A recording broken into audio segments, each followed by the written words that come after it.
Ja, fint i sola i dag.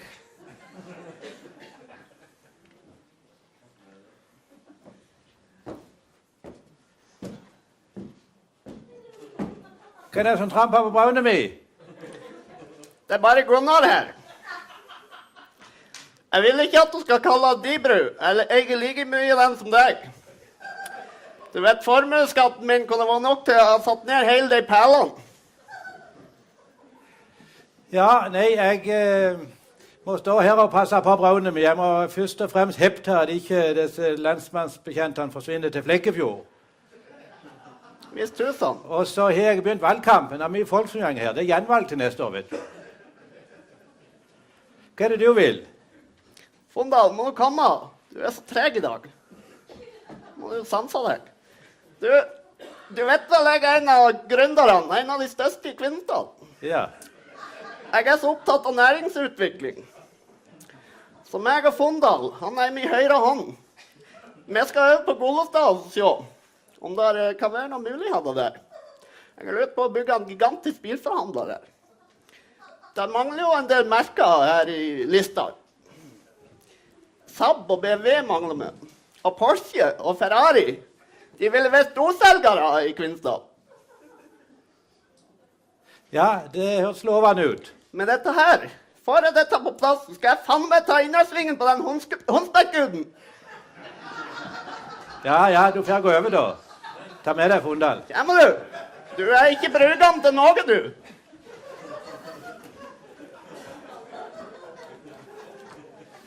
Det er en fin dag. Det er mye folk nå. Hva er det som tramper på braune min nå? Er det jo feil? Jeg kommer fra Alta-Breibanen. Jeg skal bort på Åmot og legge inn fiberkabel der. Skal du gå til Åmot den veien? Ja, det er kartet sier så. Ja, da må du snu kartet for Åmot til den veien. Men da blir det en helt annen vei, ja. Nei, nå er Åmot den veien allikevel. Så. Ja, men da snur du kartet, det var jo det jeg sa.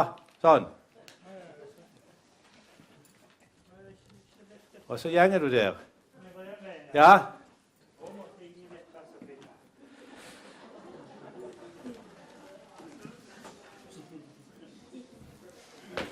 Ja. Her kommer det ikke til. Hvem er det som tramper på braune min nå? Og det er bare en journalist fra Fævennen. Det er vel en som skal skrive noe drit om kommunen og rockefestivalen. Hva er det du vil? Nei, jeg tenkte jeg kunne ta et portrettintervju med ordføreren. Ta noen flotte fargefotos til avisen, og vi holder på med å kåre den mest fotogene ordføreren på Agder. Fotos? Ja, hvis det... Ja, visst kan du ta fotos av ordføreren. Ja, det hørtes veldig bra ut. Kan vi bare sette i gang her? Ja. Ja, men det er veldig flott. Ja, det blir jo nydelig. Kan du se om jeg smiler? Det er helt unødvendig. Det er digitalt, det har smilefunksjon, så vi kan ikke få sure ordfører på film her. Ja, nå tenker jeg det. Ikke ta mer her, så kan vi gå bort på rådhuset etterpå. Bare gå du hit og få noe mat, så jeg det sendt deg. Ja, du har mat der? Ja, ellers så gjenger jeg og kjøper noe til deg. Ja, flott. Takk. Ja. Takk. Nei, jeg skal nok komme i avisen til.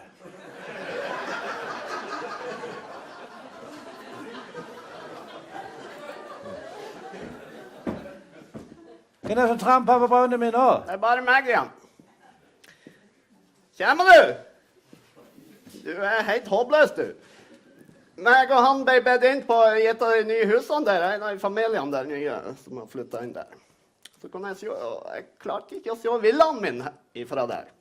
Det var noen svære bjørker som sto i veien, som jeg skal hente saga. Skal få fjernet noe av driten. Ja. Ikke hadde på den måten. Nei. Det er bare tull. Ja. Så vi kommer tilbake etterpå. Så Det er greit, ja. Det er flott. Du streker frem og tilbake, og jeg Fondal med deg.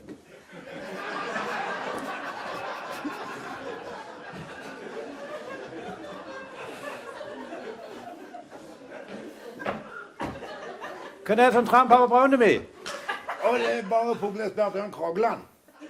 Jeg skal på kvinnesida og se om det finnes trua fuglarter. Og det kan stå i fare for øderettelse om det blir bygd vindmølle. disse helsikes fuglekikkerne.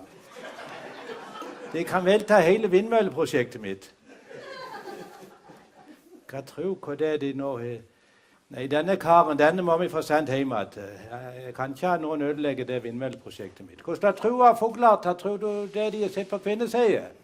Det er rapportert om man har sett hekkene fra flamingoer. Midt i det planlagte vindmølleområdet. Flamingoer på kvinneseier. Det vil garantert se den stopper fra vindmølleprosjektet. Hva skal jeg nå gjøre? Denne karen må vi få hjem til. Jeg får ta en spansk en. Du er nok feilinformert, Ørn Krogland. Jeg hørte jo at det var sett noe der oppe, men de sa at det var bare et kjærestepar fra Jyland i rosa norakka. De hekka i grann på jylandsvis. Ja, når du sier det, så kan det jo gå an å forveksle det. Ja, du kan bare snu og så gå hjem til. Det var godt han gikk på den bløffen der.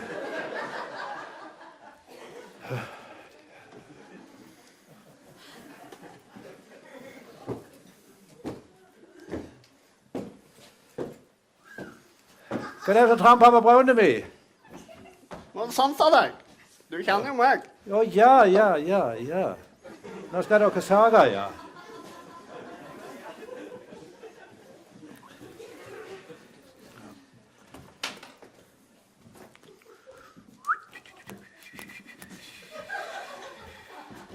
Hva er det som tramper på brødene mi? Barbeid? Det er bare skifthund, du.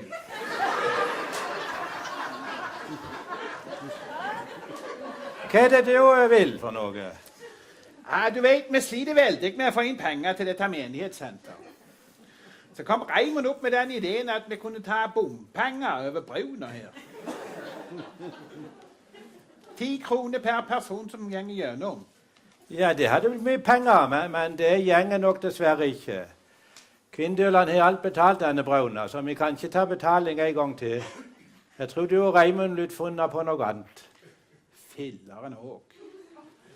Da tror jeg heller skal ta kontakt med han som bor under bruna. Han er sikkert mye mer velvillig enn det du er.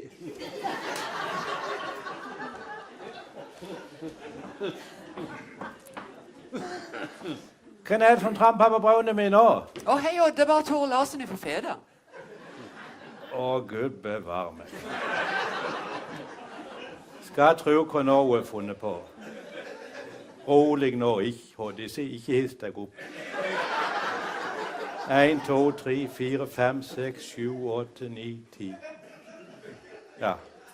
Hvordan læreren er du ute i dag? Nei, du vet, nå har vi denne nyoppusta skolen på Feda, så nå fant vi jo det Feda-partiet, eller Fremskrittspartiet som det offisielt heter, at vi vil ha tilbake som ungdomsskoleelever dere. Å, Herre. Nå begynner hun nå med dette til. Rolig nå, du er ordfører. Rolig nå. 1, 2, 3, 4, 5, 6, 7, 8, 9, 10. Det var ikke nok. 1, 2, 3, 4, 5, 6, 7, 8, 9, 10. Rolig nå. Rolig. Du er ordfører, du skal bli ordfører. Ja, kom deg over med dette forslaget ditt. Du gir deg aldri. Ja, det er bra. Ha det.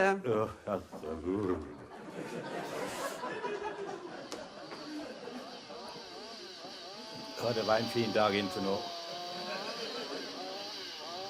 Dette.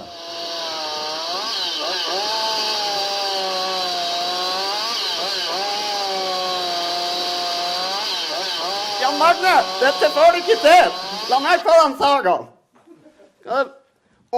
Nå dette. Vær med å skru! Kom an, skru av du òg! Dette går ikke! Sånn gjenger det. Du ikke bruker den. Hvem er det som tramper på brødene mi? Det er bare meg igjen. Han klarte å legge 3 rett over den der bilen til han fugleprofessor.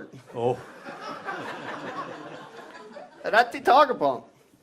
Men det var fin skade. Så jeg satser på han ikke blir vraga. Så jeg tror meg og Fondal skal hente Falkbilen selv, sånn at det ikke blir noe tull. Jeg skal ha den inn på verkstedet mitt, ser du. Jeg stoler ikke på de gudene mine lenger. Så etterpå ble vi innkalt i en møte med Hermansen. Han sier bankene er problemet av å holde på folkene sine. Er det noe jeg ikke kan, så er det det. Så jeg tror jeg dropper det møtet. Ja, ja. Du får gå over. Du har alltid vært god på næringsutvikling. Nå skal du høre det, Odd. Det var ikke for ingenting jeg ikke lagde fellesgård på det treet der borte.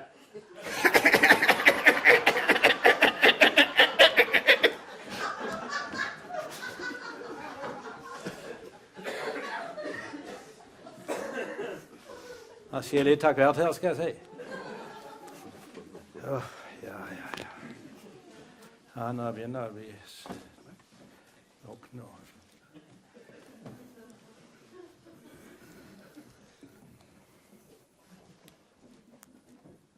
Han er stille nå. Her kommer jeg. Hei, hvem er det som tramper på røvene mi?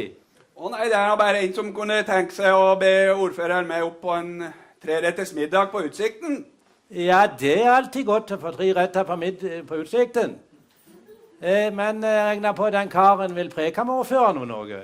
Ja, jeg har noen gode forslag hvordan Kvinesdal kommune skal få sparepengene sine til å vekse.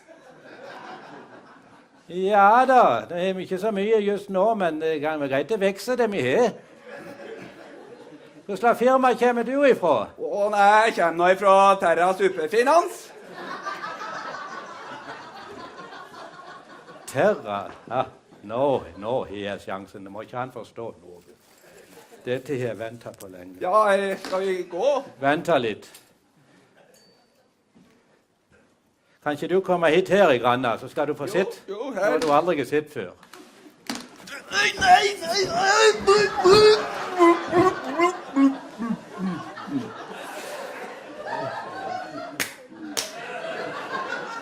Det ble fiskemat av den karen. Det gjorde godt.